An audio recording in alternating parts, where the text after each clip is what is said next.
Scott, do you want to work us through what you've done this morning? So we know the mystery. Yep, I had a sleep in, just wanted a morning off. Is that good? That's it. Nice lazy morning. Ultrasound, nothing to worry about? Nah, just precautionary. I'll be right to go Saturday. Is it for your knee? Sorry? Is it for your knee or what? No, definitely wasn't my knee, but I'll keep you guessing. There's a lot of other parts of the body. Well, what prompted it? Was there a need for it then? Was there a need for it? Oh, I guess just for peace of mind that I'm right. How is the knee, by the way? The knee's very good. How do you manage it now? I've got a program that I stick to. Yeah, I do certain weight exercises to make sure it's all right. But that was, I guess you're talking about patellar tendonitis there, Rich. Yeah. No, that's fine. That was an issue going back a few years ago, but I'm certainly on top of that now, and the knee definitely doesn't affect me at all. Is there any injury that could stop you playing the 200 game this week? No, there's not. Why do you like playing Gold Coast so much? The Gold Coast or playing on the Gold Coast? Oh, both, I suppose. I guess I like the ground up there. That's a good start, but it's always nice to play where there's nice weather as well. Yeah. You're not falling out of contract and making a sales pitch to them, mate? No, I'm not out of contract, no. But no, it's I don't know, I do enjoy playing against the Gold Coast. I said I like going up to the Gold Coast. It's a nice place to visit and to have a run around and play footy in a nice climate. It's good. What was the Sando's message before the game? And I guess you must have, was that the achievement that you guys wanted, a big 69-point drubbing? Oh, it's a great start to the season, there's no doubt about that. We went up there to get the job done, which we did. Look, the message on the weekend hasn't changed from what the message has been since the pre-season competition started, and we wanted to continue to work on the things that we've been practicing throughout the summer and put them into place in the season proper, which we did on Saturday afternoon. Have you guys been playing beyond your expectations, or is this you thought you'd be playing at? No, I've got great belief within the group, as do the coaching staff, that we've got a list of players now that can take us back up towards the top of the ladder. And we all know last season was very disappointed, and we've been training hard over the pre-season, which we did get reward for. But now that the real stuff's here, we want to continue to improve, and last weekend was a good step. So where's been the greatest areas of improvement in the team? I reckon, my personal opinion, Rich, would be our depth.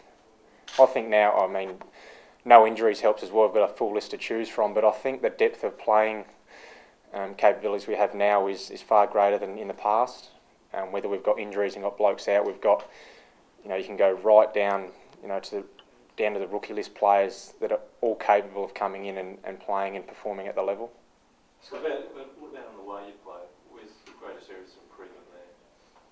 I guess for supporters and members that watch, they'd enjoy the fact that we're probably a lot more direct than we have been in the past. It's maybe a more enjoyable style to watch. I know if we're moving the ball forward and getting the ball into our big tall forwards in Tippett and Walker, we definitely look a lot better. Is it more enjoyable for you guys to play? Sorry, say that again. Is it more enjoyable for you guys to play, particularly in the midfield? It's no different. I guess we move the ball a little bit differently. So if we go through, you can work this one with me. If you did a scale of where Yep. you were at, which we know wasn't good enough, wasn't getting you to finals, and where you have to be, where are you on that road? Oh, we've still got a long way to go. No doubt about that. We're coming from 14th on the ladder last year, I think it was, with 7 wins, if I'm correct. We've won 1 game. We had a good pre-season, we've won 1 game, and that's the first step in a lot of steps to take before we're back up with the top teams, but we're definitely heading in the right direction. So, but in terms of a scale, if it's a road was a mile long, a mile I can't give you where we are on that scale, Rich. It's a work in progress, and we're heading in the right direction. What about it as a measure against, let's say Hawthorn's the very best? I'll tell you in round 3. We play them in round 3, don't we? Yeah, we'll see how we match up against them then. At the moment, we're happy with the performance on the weekend. We've got a lot of things we can still improve on, and we look forward to the Bulldogs on Saturday night. So there's a lot more upside, you know? Absolutely, yeah. Scott, you obviously came to the club, I think after 40 odd games, 4 years at Melbourne, you had a few injury problems Yeah. early doors. Did you think I'd always like to say I would have loved to have got to 200, and now that I'm here, it's something I guess I'm proud of, and when I finish up, whenever that may be, I'd like to think I've still got a few years of footy left in me, but it's going to be nice to look back on reaching 200 games. Was the move to Adelaide significant? It's a tough one to answer. I mean, I've had a bit of luck since I've been here. I've been able to play full seasons pretty much since when I came back at the start of 2005. I look back on my Melbourne days, which I really enjoyed, and thankful to the Melbourne Football Club for giving me the opportunity in the first place by drafting me. But had a few unfortunate injuries there, and basically at the end of my fourth season just was looking for a fresh start, and I found that here, and it's been a very enjoyable place ever since. One of those areas of improvement that comes up from the weekend, particularly from Sando's viewpoint, was that cute movement that came back in again. How do you work on that? Say that again, sorry, Rich. One of his notes of what you can improve on is how you were just getting cute in using the ball again, overusing it, overpossessing it. How do you drum that out? Practice. We continue to work on the things that we've been doing over summer. There are things that, and it can happen in games like that, I guess. So if you look at the first quarter stats, we were well on top in all areas. The second quarter, that's where the players as well felt it on the field that we started to slip in a few areas where we did overuse the ball and try to be a bit cute, and that can happen when the scoreboard's reflecting that the team's going okay. But good sides stick to what they know works for them, and that's the area we're still looking to improve in. Scott, yesterday the Doggies got exposed a bit down back with the West Coast tall forwards. Do you feel like, without Morris or Williams, do you feel like that's an area you can really Walker and Tippett try and expose them again this week? Well, I hope so. I didn't see much of that game yesterday, but Tippett and Walker definitely looked very dangerous on Saturday twilight was the time. But I think they kicked 9 goals between them, and looking back on the game now, it probably could have been a lot more. So I'm sure the Bulldogs will be looking at those players as keys for us if we're going to win the game on Saturday night, and ways they can shut them down. So if we can exploit their defenders, good for us, and hopefully we get a result. Scott, what's made that partnership more potent today than what we thought a couple of years ago? Time. I think the longer you play together, understand each other's game patterns and the way they move, and those types of things, you especially forwards and midfielders and defenders have it as well, but you develop these relationships and understandings with other players that without actually saying anything, you know what each other are going to do just by looking. And I think over time, and they've had another summer together out on the track where they can practice those things, and hopefully it's only going to get better and better. How good can they be as a combination? Sorry? Your movement to them as well makes it a lot easier for them. Well, that's right. If you're moving the ball in there a lot more direct and quicker than we have done in the past, it makes it harder for other teams to get back and get in those positions and zone off and defend the ball. How good can those two be as a combination, do you think? Oh, very good. Very, very good. I watch them at training. I'm in awe with some of the things that they do. They're both obviously big, strong guys, but the way they move as well, they're quite agile when the ball's on the ground, and you don't see too many big blokes. I mean, maybe Buddy Franklin's one that's really agile, but the way they both move is really, really good. And they're both still young. They've got huge upside, and if they can develop their relationship, as we were just touching on before, there's no doubt for the next 8 years, hopefully they can be a potent combination up forward for us. How about, not as young, but what's Ian Callan brought to that forward news? He's up the age group, age bracket of the team. No, but it's a great story, Ian Callanan. I'm really happy that he's in the side. I think it was his 4th game on the weekend, and he's had 7 shots on goal or something like that. So he proved how dangerous he is, and he's a great user of the ball. And normally it would have been 5-goal 2 or something like that. But his knowledge of the game as well, although he's only played 4 games, he's got so much information he can pass on to younger players. He's had great success at VFL and SANFL level, and he's a ready-made AFL player, which we've seen over his 4 games. But it's a great story to see where he's come from, and to stick at it and have so many cracks at it, and to finally end up at the Crows is great for him, and we're more than happy to have him in the team. Scott, as players, can you have an influence on a teammate, such as Kurt Tippett, to make sure he stays? It's a tough one to answer, I think. I mean, if someone wants to go, they're going to go, but I mean, we'd all love for Kurt to stay. Is he out of contract? He's out of contract this year, isn't he? Yeah, so, I mean, we can tell him we want him to stay as much as we want, but if he wants to go, he'll go. But I can't answer that question whether he will stay or go. obviously we'd love to have him here for the rest of his career because he's going to be such a great player for the club and he's going to help us climb up the ladder, which we're wanting to do. Also, when you've been longing for that two-prong attack for so long. That's right. Yeah. Where are you on the? I mean, I'm sure you'd sign one, but 5-year contract.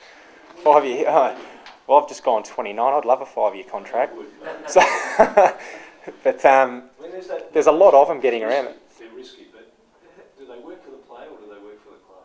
Well, I'm not too sure. I've never signed a 5-year contract, but over the past fortnight, there's been a number of players, quality players, that have signed 5-year deals, and they seem to be aged around that 23, 24 bracket where it almost locks them away to that club for the rest of their playing days. I mean, I guess they've got clauses in contracts and stuff like that as well, so I'm not sure how they're exactly set up, but I'm sure players and clubs don't sign off until both parties are happy. So what would a player need to make it work for him? A review Well, for the 3rd year for the... like I said, there'd be clauses in the contract, and both parties would have to be happy for them to sign off on it with what's fair for club and player. 200 games this weekend. You said you just turned 29. Yep. How realistic is it? Do you think you'll be able to play in a grand final or a Premiership before your career's out? Well, I hope so. And as I said before, we're on the way, hopefully climbing back up the ladder. I think we've got a great young list together now, and 29, I still see myself as young, so I'd like to think I've still got some good footy ahead of me and a few years still left in the body. So I'd love to have a crystal ball sit in front of me and say, yes, I will play in a Premiership in my playing days, and if that happens, that'd be fantastic. If it doesn't, it might be out of my control. Has your career gone to plan when you started playing AFL footy?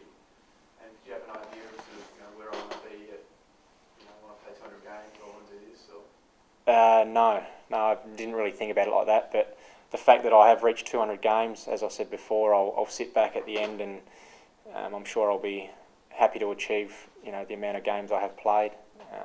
I'd dearly love to win a Premiership. We've had our chances, I think, back in 05-06 where we were right up around the top of the ladder and gave up, I think it was 06 against West Coast, gave up a 5-goal lead at half-time in a prelim out on Amy. That one really sits in the guts as one that we probably let get away. But yeah, that's my aim now, is to fast-track the development of these guys with the other senior guys and coaches around the football club to get to that ultimate success as soon as possible. And if I'm playing in a Premiership before I retire, that'd be fantastic. Scott, can I go back to your original point on depth? Yep. In the midfield now, what's been more valuable to you, having more players running through there or having a dominant ruckman like Jacobs? Both. Sam Jacobs he's going to be an outstanding footballer. I think he's 23 now, and he's got, as well as some of the other guys I've touched on before, he's got huge upside. And we've seen, even last year in his first year at the club, the second half of his season was outstanding. And then I can touch on the number of midfield rotations we've got now and the improvement to some of these guys with Sloane, and we've seen Dangerfield go spend more time in there over the summer. And then you've got Petrenko and David McKay's back in the side, and the list goes on. Matty Wright's rolled through there. We've got huge depth of players, Bernie Vince, that can go through the midfield and roll through other positions up forward as well and be dangerous on the scoreboard. I reckon about a year ago we could pick who the 3 starting midfielders would be every time. How many could put up their hand for that role now? Oh wow, I reckon we've got 10 to 11 players that could roll straight through there at the start of the game. And that makes a big difference, of course. Huge difference. Makes it harder for opposition teams to match up and gives us huge rotations, which definitely helps with interchange.